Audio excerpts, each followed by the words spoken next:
Pemirsa, selamat malam. Anda menyaksikan Prime Talk, tajam mendalam bersama saya, Rory Asyari. Pemirsa, Presiden Joko Widodo menegaskan tidak akan melemahkan KPK dan mengatakan bahwa saat ini pemerintah sedang bertarung dalam revisi Undang-Undang KPK. Nah, pertarungan ini adalah untuk memperjuangkan substansi dalam revisi Undang-Undang KPK yang kita harus tahu bahwa ini merupakan inisiasi dari DPR. Setidaknya, menurut Presiden Jokowi yang disampaikan akhir pekan lalu, pemirsa ada 4 poin yang Presiden Jokowi tolak dari sejumlah usulan yang diajukan oleh DPR dalam revisi Undang-Undang KPK. Yang pertama adalah Presiden menolak izin penyadapan dari pihak eksternal. Menurut Jokowi, penyadapan hanyalah berkoordinasi atau meminta izin tertulis saja dari Dewan Pengawas, tidak perlu sampai ke pengadilan. Kemudian yang kedua adalah penyelidik dan penyidik hanya dari kepolisian dan kejaksaan.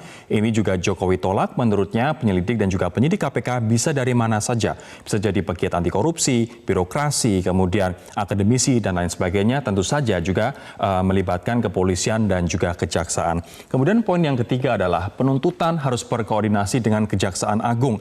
Ini yang Jokowi juga tolak dikarenakan kita tahu bahwa sifat dari KPK yakni spesial dan juga lembaga superpower, artinya selama ini kita juga tahu bahwa penyelidikan, penyidikan hingga penuntutan ada di bawah satu atap KPK. Kemudian yang keempat adalah Presiden juga menolak bahwa pengelolaan LHKPN diberikan kepada lembaga lain.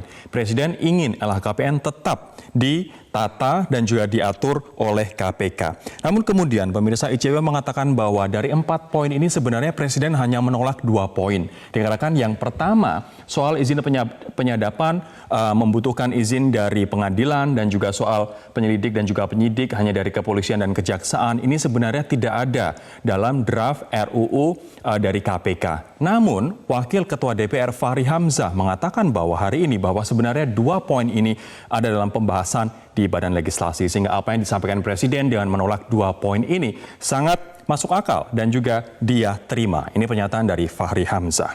Nah, kita akan ke slide selanjutnya. Ada beberapa poin krusial yang memang Presiden kemudian menyetujui begitu. Salah satunya adalah soal keberadaan Dewan Pengawas. Sebelumnya Presiden mengatakan bahwa Presiden saja diawasi kok, diawasi oleh DPR, diawasi oleh BPK. Nah, maka usulan soal Dewan Pengawas untuk KPK ini dianggap oleh Presiden wajar. Namun, Presiden Jokowi menolak Dewan Pengawas diisi oleh politisi maupun birokrat dan juga aparat penegak hukum yang masih aktif. Jokowi menyatakan bahwa Dewan Pengawas harus diisi oleh tokoh masyarakat, akademisi, dan pegiat anti korupsi. Jokowi pun ingin Dewan Pengawas diangkat oleh Presiden melalui proses penjaringan panitia seleksi. Nah, Presiden juga pemirsa menyetujui mengeluarkan SP3. Kita tahu bahwa usulan SP3 dari DPR adalah batas waktunya 1 tahun, sementara Presiden memperpanjang menjadi 2 tahun. Artinya, apabila ada satu kasus mandek di KPK dan sudah melewati 2 tahun, barulah KPK bisa mengeluarkan surat perintah penghentian penyidikan dalam waktu setelah 2 tahun tersebut. Berbeda jauh dari apa yang disampaikan atau diinginkan DPR, yakni hanya 1 tahun. Kemudian Presiden juga setuju bahwa pegawai KPK berstatus aparatur sipil negara. Nah, atas kontroversi yang terjadi terkait dengan revisi Undang-Undang KPK dan juga pemilihan pimpinan KPK yang baru, apa yang terjadi dengan pimpinan KPK saat ini? Kita tahu bersama-sama bahwa Saud Situmorang, Wakil Ketua KPK, sempat menyatakan bahwa dia akan mundur. Namun hal ini kemudian dibantah oleh Agus Raharjo yang merupakan Ketua KPK saat ini dan mengatakan bahwa Saud hanya cuti 1-2 minggu begitu. Nah, 3 pimpinan termasuk Saud, yakni kemudian ada juga Laude, ada juga Agus Raharjo, menyerahkan kembali mandat sebagai pimpinan KPK kepada Presiden. Presiden pun mengatakan bahwa, dan juga pengamat hukum tata negara, mantan Ketua MK, Pak Mahfud MD mengatakan bahwa KPK bukan mandataris Presiden, sehingga menyerahkan mandat ke Presiden sangat tidak lazim dan juga tidak bisa diterima begitu. Nah, nanti kita akan bahas apa kemudian kelanjutannya bagi KPK, bahwa kita juga tahu pimpinan KPK yang baru nanti baru akan dilantik 21 Desember. Ketika 3 pimpinannya mengembalikan mandat, 1 pimpinan terpilih kembali dan 1 pimpinan yakni Basaria Panjaitan tidak bersikap dan mengatakan bahwa dia akan menyelesaikan tugas sampai akhir, bagaimana kemudian nasib KPK? Setujukah kemudian nantinya di percepat saja pelantikan pimpinan yang baru dari KPK sesuai dengan usul Fahri Hamzah. Nah, ini yang akan kita exercise atau kita bahas bersama-sama.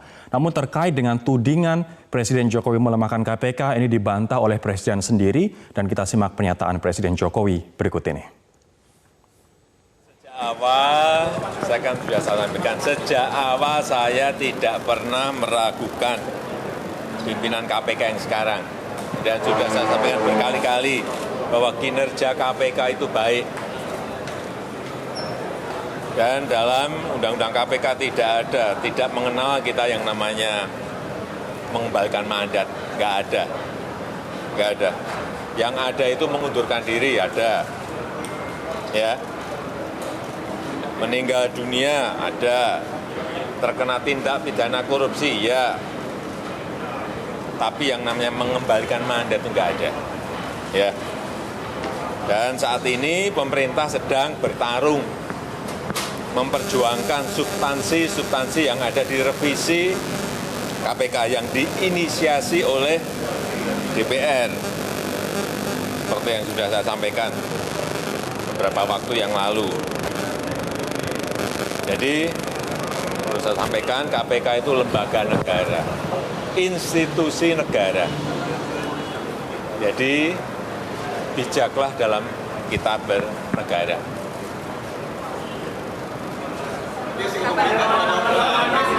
Dan mengenai revisi Undang-Undang KPK, itu kan ada di DPR. Marilah kita awasi bersama-sama. Marilah kita awasi bersama-sama, semuanya ngawasi semua. Agar KPK tetap pada posisi kuat dan terkuat dalam pemberantasan korupsi. Tugas. Nah, pertanyaannya kemudian, betulkah Presiden ingin memperkuat KPK dengan menolak sejumlah usulan dari DPR namun menerima sebagian? Nah, kita akan berbincang dengan saat ini ada 2 orang narasumber, nantinya akan bergabung 2 orang narasumber yang lain. Saya akan menyapa terlebih dahulu ada Pak Prof. Mahfud MD, mantan Ketua Mahkamah Konstitusi. Prof. Mahfud, selamat malam. Assalamualaikum, Prof. Waalaikumsalam, Mas Rory. Ada juga Bang Ali Mohtar Ngabalin. Terima kasih Pak Mahfud. Bang Ali Mohtar Ngabalin, tenaga ahli utama kantor staf Presiden yang bergabung bersama kami dari Papua. Bang Ali, Assalamualaikum. Waalaikumsalam, Rory, salam dari Merauke, ujung negeri tercinta Republik Bang Ali, Indonesia. tadi kita sudah simak bersama-sama pernyataan dari Presiden Jokowi yang mengatakan bahwa dia tetap ingin memperkuat KPK, tidak ingin KPK lemah, dan saat ini pemerintah sedang bertarung terkait dengan revisi Undang-Undang KPK ini. Namun publik ingin diyakinkan, Bang, karena kontroversi juga berkembang, keraguan juga merebak begitu. Apa yang ingin Anda sampaikan untuk meyakinkan publik bahwa Presiden Jokowi benar-benar ingin memperkuat KPK dengan adanya revisi Undang-Undang KPK ini?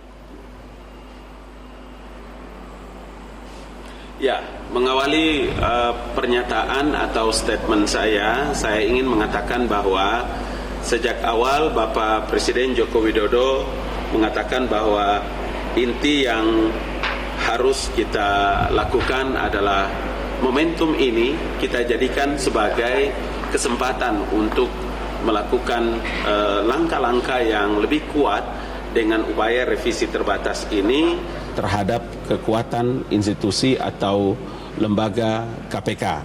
Nah, pada poin ini maka pada waktu press conference Presiden mengatakan bahwa Undang-Undang KPK lumayan, sudah 17 tahun.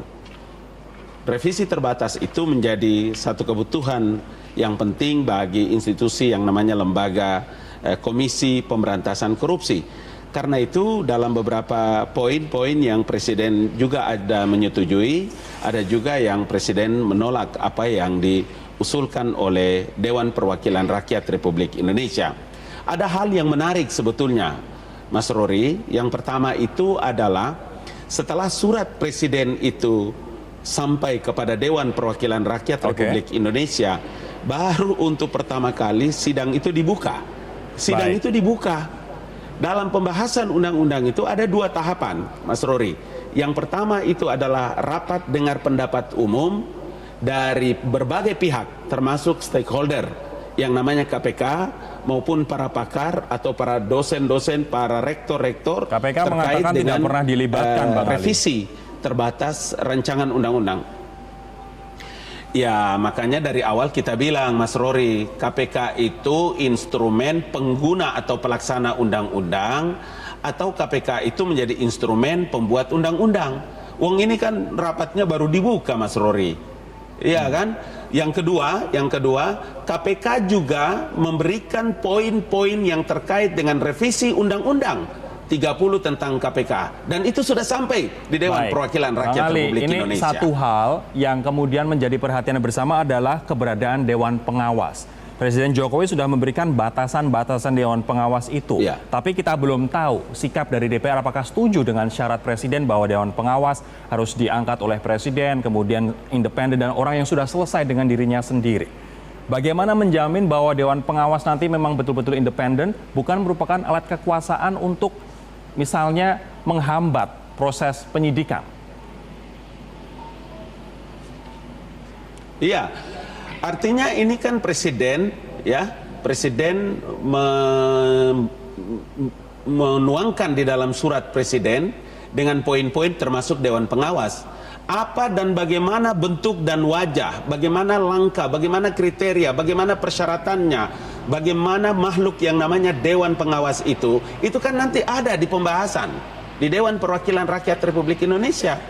Kenapa dari awal kemudian kita menilai ini sebagai sesuatu yang negatif, kemudian menimbulkan prasangka-prasangka buruk, kemudian melakukan penggalangan opini terkait dengan apa yang dituangkan di dalam surat Artinya presiden ini adalah yang dikirim ke Dewan proses Perwakilan ongoing yang Rakyat harus Republik diawasi Indonesia. bersama begitu, Gitu Bang loh, Ali. Mas Rory. Saya akan ke Prof. Mahfud terlebih dahulu. Prof. Mahfud, ini dari beberapa usulan DPR yang ditolak oleh Presiden, namun Presiden juga menyetujui beberapa usulan yang disampaikan oleh DPR. Apa tanggapan Anda, Prof? Hal-hal yang ditolak oleh Presiden ada 4 atau 5 gitu ya. Menurut saya bagus untuk didiskusikan ya. Tapi kalau kita dengarkan semua argumen yang setuju maupun yang tidak setuju, itu kan semuanya bagus. Yang dari alasan DPR bagus, alasan Presiden bagus, alasan masyarakat sipil bagus, alasan KPK bagus. Bagus, semuanya ingin memperkuat KPK. Ya, ingin memperkuat. Tapi kok beda pilihan-pilihan kebijakannya.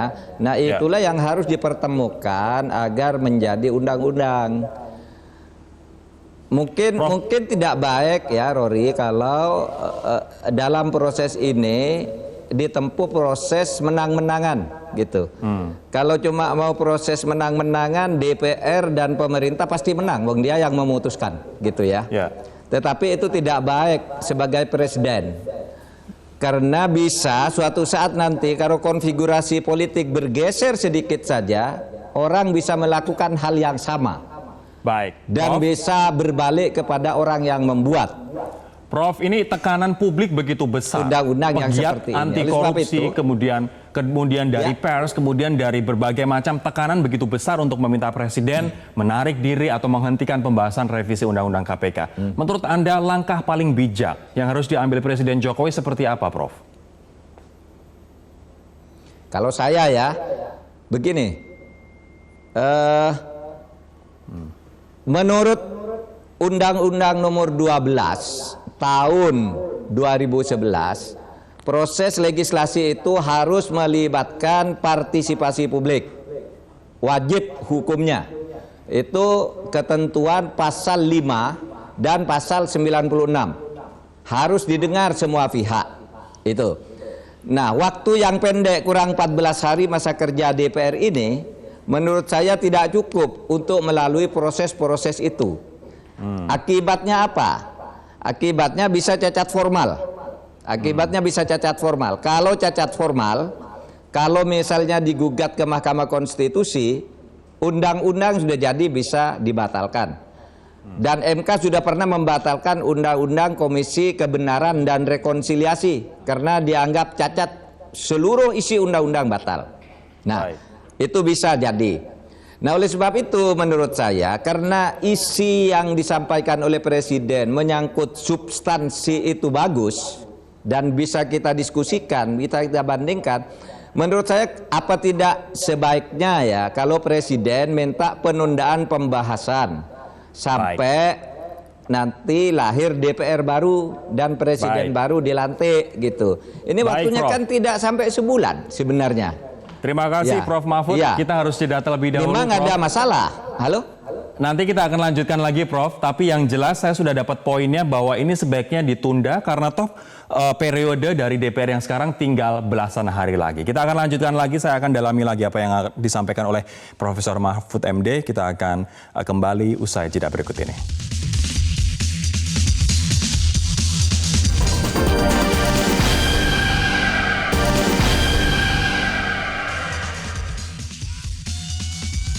Sudah bergabung pula di studio pemirsa ada Muhammad Yasin, Wakil Ketua KPK tahun 2007 hingga 2011. Pak Yasin, Assalamualaikum, selamat malam.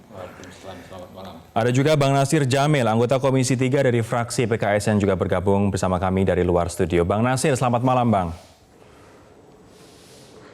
Selamat malam, Pak Yasin juga. Baik, saya akan ke Pak Yasin terlebih dahulu. Kita juga sudah ada Prof. Mahfud, ada juga Bang Ali, Pak Yasin. Tadi Prof. Mahfud mengatakan bahwa sesuai dengan Undang-Undang Nomor 12 Tahun 2011 tentang pembentukan peraturan perundang-undangan, sebaiknya menurut Pak Mahfud ini ditunda dulu. Apakah Anda setuju dengan sikap ini dan juga beberapa mantan pimpinan KPK yang tadi melaksanakan konferensi pers? Ya, jadi kalau kita melihat waktunya kurang 2 minggu, bahwa yang namanya pembentukan undang-undang itu kan harus ada daftar inventarisasi masalah yang harus juga disampaikan dan mendapatkan masukan dari publik. Barangkali Prof. Mahfud saya tidak mendengar tadi, mudah-mudahan juga seperti itu pendapatnya begitu. Jadi memang kalau kesannya terburu-buru, nanti ada beberapa pasal yang pembahasannya tidak matang. Baik. Ya, sehingga menimbulkan konsekuensi, yaitu dampaknya itu efektif atau tidak efektifnya pemberantasan korupsi. Saya akan cross check terlebih dahulu Pak Yasin ke Bang Nasir. Bang Nasir, ini selain dianggap tertutup juga dinilai terburu-buru. Pak Yasin mengatakan seperti itu, Pak Agus Raharjo mengatakan seperti itu, dan banyak masyarakat mengatakan itu. Betul tidak pembahasan ini memang terburu-buru, Bang Nasir? Iya, kalau kita lihat ini kan rancangan undang-undang yang diinisiasi oleh DPR ya. Dalam hal ini Badan Legislasi DPR. Dan kita sadar bahwa rancangan undang-undang revisi KPK ini kan sudah lama, beberapa kali tertunda. Nah, oleh karena itu masing-masing fraksi kan sudah mempersiapkan, sudah lama mempersiapkan rumusan-rumusan terkait dengan apa yang sedang saat ini dibahas. Pak Nasir, tapi yang menjadi pertanyaan kemudian ini tidak masuk prolegnas, tapi kesannya seperti dikebut, sementara utang prolegnas dari DPR juga masih banyak banget, Bang Nasir. Justru ini juga bahagian dari untuk merealisasikan program legislasi nasional. Program legislasi nasional itu kan ada yang 5 tahun, ada yang 1 tahun, ya. Jadi sebenarnya ada mekanisme di mana kemudian ya DPR bisa menginisiasi dan itu harus disahkan dalam sidang paripurna. Baik, saya akan ke Pak Yasin terlebih dahulu sebelum nanti saya ke Bang Ali. Pak Yasin, ini terkait dengan penolakan Presiden. Presiden mengatakan secara tegas bahwa dia menolak misalnya penuntutan harus berkoordinasi dengan Kejaksaan Agung. Kemudian LHKPN harus masih menjadi domain KPK. Pun dengan Dewan Pengawas harus orang-orang yang sudah selesai dengan dirinya. Akademisi, pegiat anti korupsi, begitu. Apa tanggapan Anda soal sikap Presiden? Ya, sebenarnya untuk pertama saya pada standpoint untuk tidak menerima revisi dulu. Tapi kan ada 4 poin yang disampaikan terakhir oleh Pak Presiden itu. Mengenai LHKPN, mengenai SP3, kemudian penyadapan, dan juga yang lain-lain itu. Rekrutmen. Tapi ya rekrutmen. Nah, itu nanti Dewan Pengawas. Dewan Pengawas. Nah, nanti kan tidak menjamin bahwa revisi itu hanya di 4 poin itu saja. Jadi ruang lingkupnya itu sangat luas yang menjadikan poin perhatian masyarakat, termasuk kewenangan-kewenangan KPK yang lain, seperti minta izin atau tidak apabila menangani pejabat negara yang selama ini kan tidak minta izin. Nanti Artinya akan Anda berkembang ke sana. tetap pada sikap ini jangan terburu-buru, nanti Jangan saja begitu. terburu-buru, nanti biar terbuka, masyarakat tahu secara jernih. Jadi memang revisi itu merupakan suatu, katakanlah suatu keniscayaan. Karena kan menyesuaikan dinamika perkembangan hukum dan sosiologi atau budaya masyarakat. Oke, saya akan tanyakan ke Bang Ali. Bang Ali, mungkinkah misalnya apabila DPR dianggap oleh masyarakat terburu-buru, mungkinkah Presiden juga terburu-buru? Atau bisa jadi, apakah Presiden akan kemudian menarik diri dan oke, kita tunda saja pembahasan RUU KPK ini?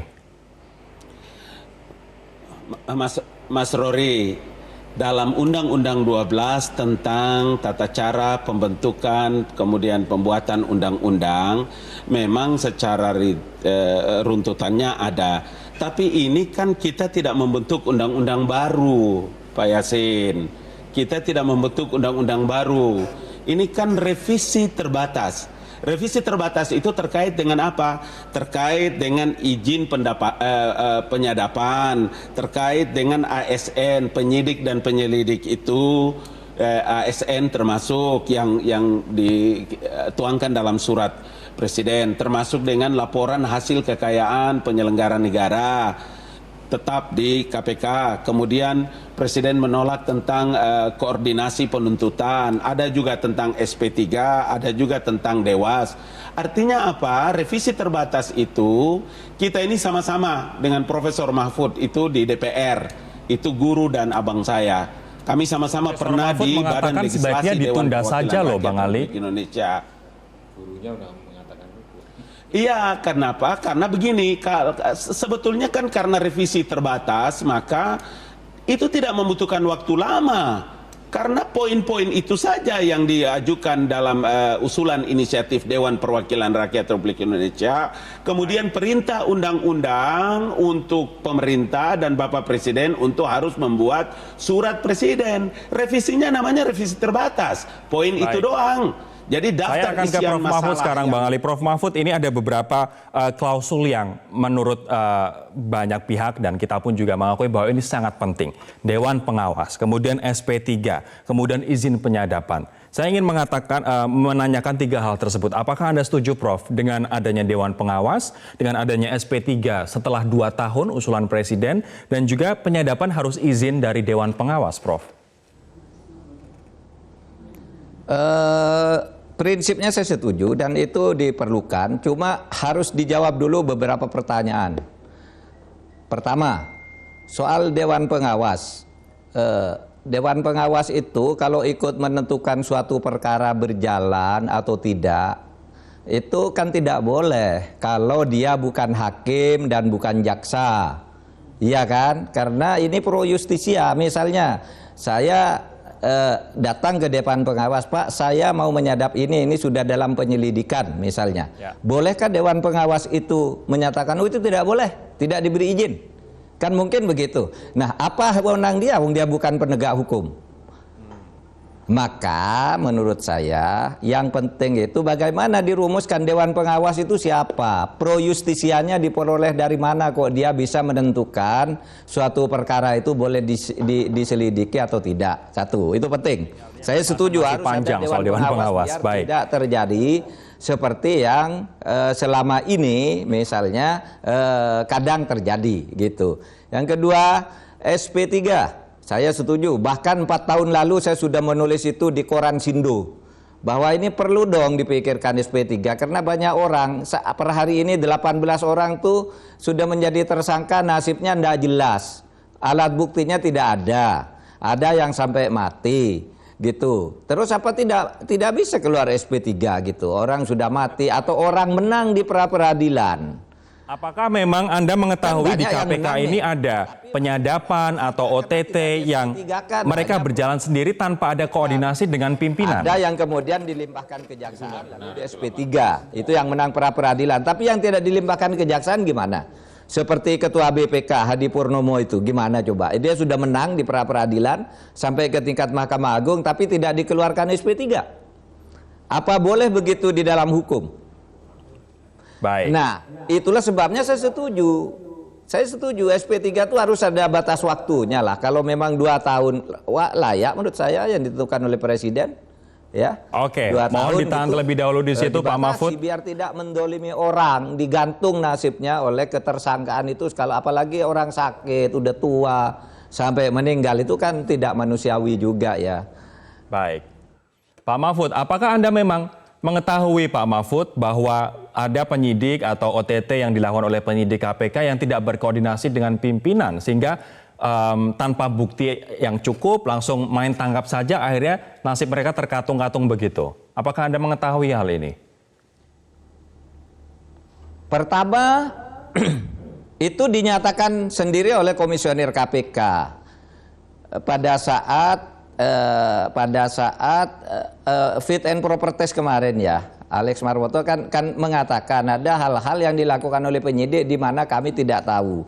Bahkan saya pernah mendengar juga ada orang di OTT tapi komisionernya tidak tahu, tiba-tiba harus mengumumkan karena tanggung jawab dia untuk mengumumkan gitu. Prosedurnya dan faktanya benar di lapangan, tetapi kan itu tidak baik gitu ya. Baik. Karena dan sekarang ada orang sudah jadi tersangka, konon per hari ini 18 orang itu terkatung-katung gitu, tidak dikeluarkan SP3 tapi juga tidak dilanjutkan. Mohon ditahan di sana Pak Mahfud, pemirsa mohon maaf ada sedikit delay begitu gitu dengan narasumber yang ada di luar studio. Saya nanti akan tanyakan pendapat Pak Yasin terkait dengan apa yang disampaikan oleh Pak Mahfud MD sesaat lagi.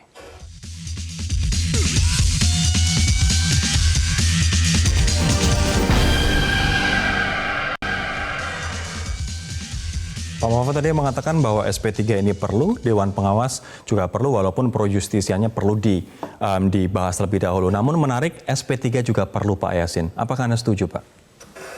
Kita menanggapi SP3 dulu. Kenapa kok muncul SP3 itu tidak diberikan kepada KPK atau KPK tidak punya kewenangan untuk mengeluarkan surat perintah penghentian penyidikan itu? Itu merujuk kepada pengalaman penegak hukum sebelumnya, sebelum ada KPK, itu bahwa dalam prakteknya, kalau dalam teorinya seperti adalah itu kepastian hukum, tapi dalam prakteknya itu dipakai untuk alat transaksi.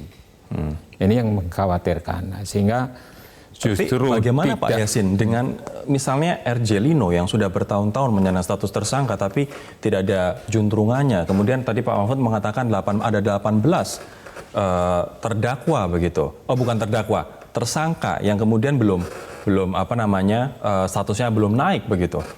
Itu kan pernah diklarifikasi pada waktu PLT-nya itu Pak Ruki bahwa tidak 18 itu, hanya beberapa orang yang pada saat sekarang itu sisanya adalah Jelino saja.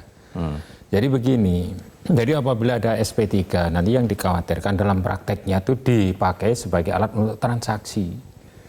Gitu loh, transaksinya itu mau terus atau mau berhenti di dalam proses hukum di tingkat penyidikan itu sebelum masuk pemberkasan oleh penuntut umum kepada pengadilan itu. Bahkan dengan adanya waktu 2 tahun Pak Yasin.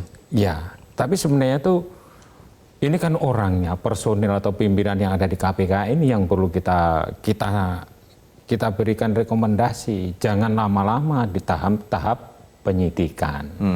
Jadi di pasal 52 Undang-Undang 30 tahun 2002 tentang KPK itu sebenarnya ada batas waktu apabila selesai dalam tahap penyidikan itu, kemudian setelah 14 hari diterima dari penyidik, itu harus pemberkasan di pengadilan. Baik.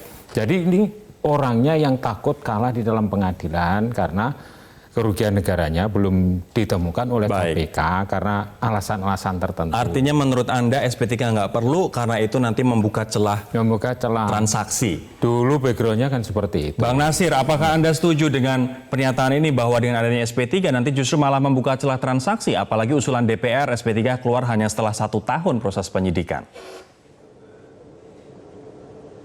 Ya, kalau kita mengedepankan kekhawatiran, ketakutan, kecemasan, maka tidak akan pernah selesai penegakan hukum. Maka tidak akan pernah ada perlindungan hak asasi manusia kepada Bukankah kekhawatiran pelaku itu perlu?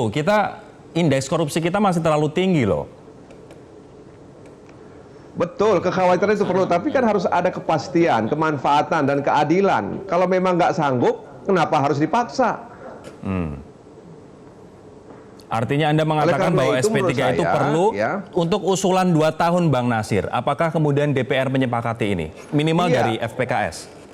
Iya, saya pikir waktu 2 tahun itu sudah moderat ya, karena awalnya kan 1 tahun. Karena 1 tahun itu barangkali sangat membuat penegak hukum sangat sempit waktunya. Oleh karena itu 2 tahun menurut saya itu angka yang moderat. Ya, dan Baik, 2 saya tahun pikir, angka yang moderat. Sekarang saya akan tantangan tanya soal juga Dewan bagi Komisi Pengawas, Pemberantasan Bang Nasir. Korupsi ke depan. Presiden Jokowi mengatakan Dewan Pengawas dianggap Bagi oleh saya Presiden Dewan Pengawas itu dibutuhkan. tetap dibutuhkan. Persoalan siapa yang mengangkat, ya, itu bagi saya nggak penting. Yang paling penting itu adalah orangnya, sosoknya, jejak rekamnya, sehingga kemudian dia betul-betul mengawasi. Tidak ada orang-orang yang membawa kepentingan kelompok-kelompok tertentu di Dewan Bang Pengawas Nasir, tersebut. Presiden Karena mengatakan bahaya bahwa bagi dia tidak upaya ingin Dewan pemberantasan Pengawas korupsi. diisi oleh politisi aktif dan juga hakim aktif ataupun birokrat, tapi orang yang akademisi, pegiat anti korupsi. Setuju tidak? Saya pikir perlu, ya mungkin ada unsur-unsur itu di dalamnya, ya, ada unsur-unsur di dalamnya. Tapi yang menurut saya yang paling penting juga itu, ya, jejak rekam yang bersangkutan, mau dari mana dia, bagi saya itu tidak begitu penting. Ya, tidak ada jaminan juga kalau akademisi di dalamnya kemudian tidak punya dalam tanda kutip, ya, bermain mata dan lain sebagainya. Oleh karena itu kalau nanti Dewan Pengawas disetujui, maka Presiden dan DPR harus secara rigid, ya, menentukan syarat-syarat orang yang bisa duduk di Dewan Pengawas. Saya akan ke Bang Ali dia sekarang. bisa mengawasi kalau dia sendiri tidak independen? Bang Ali, ini yang sangat diinginkan oleh pimpinan KPK saat ini adalah bertemu dan juga berbicara pada Presiden. Akankah Presiden mengundang 5 pimpinan KPK saat ini?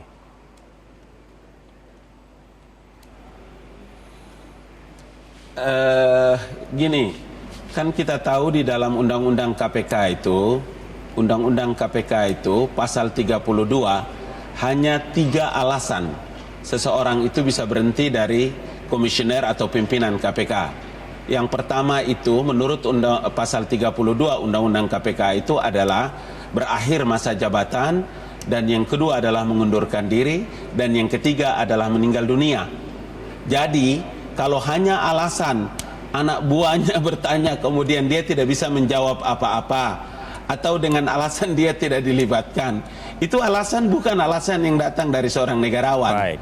Itu sebabnya saya sejak awal mengatakan bahwa tidak ada agenda pertemuan atau tidak ada agenda undangan atau panggilan kepada pimpinan KPK dan komisionernya untuk bertemu dengan Presiden.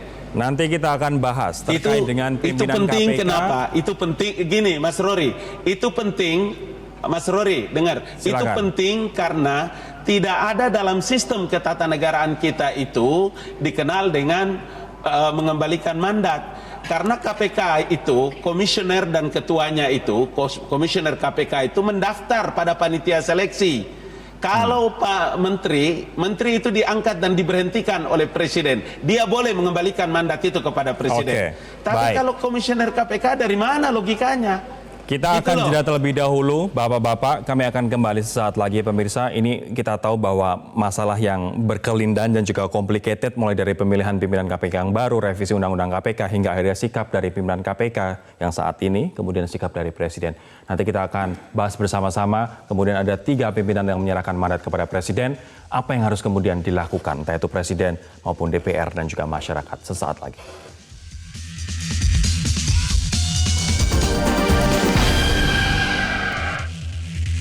Saya akan singkat ke Pak Mahfud. Pak Mahfud, kita tahu kondisinya 3 pimpinan menyerahkan mandat ke Presiden. Anda mengatakan KPK bukan mandataris Presiden.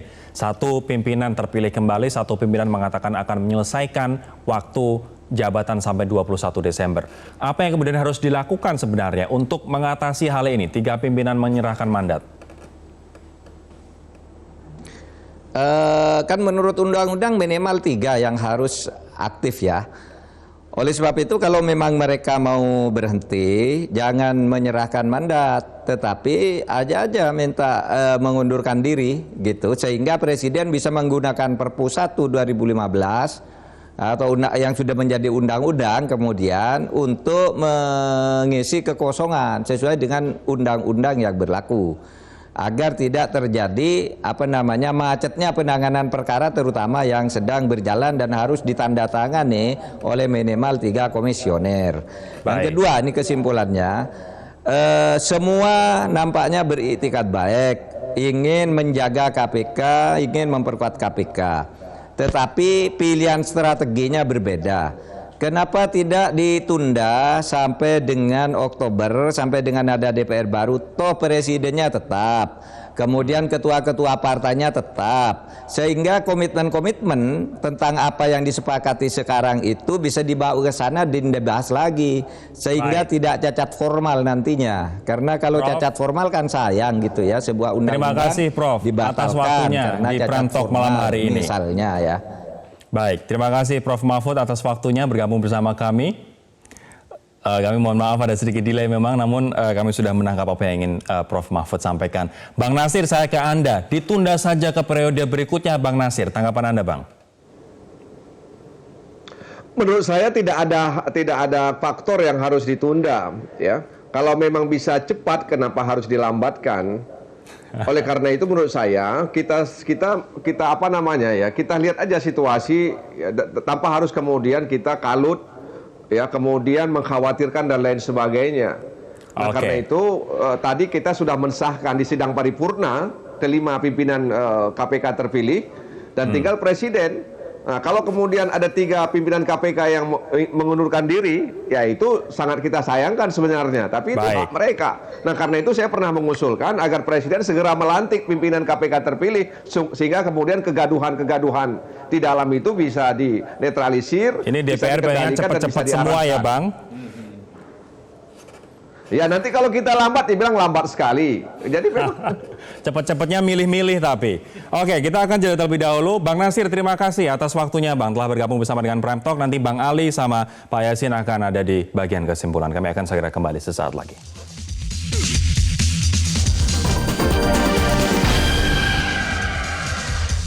Pak Yasin, tadi Anda mengatakan menolak SP3, menolak kemudian Dewan Pengawas, kemudian tadi juga di obrolan kita Anda menolak status ASN untuk penyidik. Artinya apa rekomendasi Anda untuk DPR maupun pemerintah? Ya, tadi secara umum kan sudah kita sampaikan bahwa karena substansi yang poin-poin yang kita sebutkan tadi itu sangat substansial ya.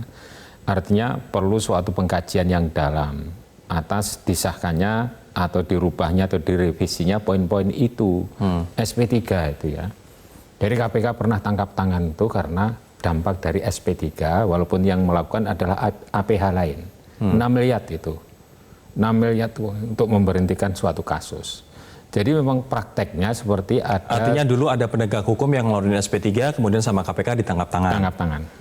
Nah, itu lengkap sekali itu anunya. Jadi data-data yang diterima oleh KPK bahwa ini dari akibat menghentikan suatu kasus kemudian ditransaksionalkan menghasilkan uang yang soal besar. Undang-undangnya sendiri, revisi undang-undangnya sendiri, Pak Yasin. Revisi undang-undangnya ini bahwa pemerintah itu membuktikan bahwa itu merupakan suatu penguatan. Itu kan harus terbuka, bisa diakses dengan mudah oleh publik.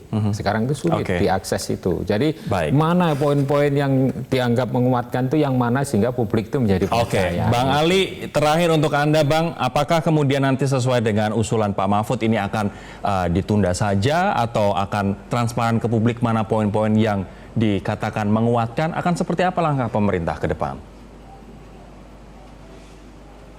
Ya, kalau poin-poin yang menguatkan KPK itu kan Presiden sejak awal punya komitmen. Begini, kalau kita ingin mengatakan bahwa lembaga ini adalah lembaga yang mengurus musuh negara, musuh bersama, korupsi yang namanya extraordinary crime, maka jangan lupa bahwa terkait dengan menguatkan KPK ini, Presiden menghendaki agar memang mesti ada yang namanya Dewan Pengawas. Kalau enggak, KPK ini juga akan liar.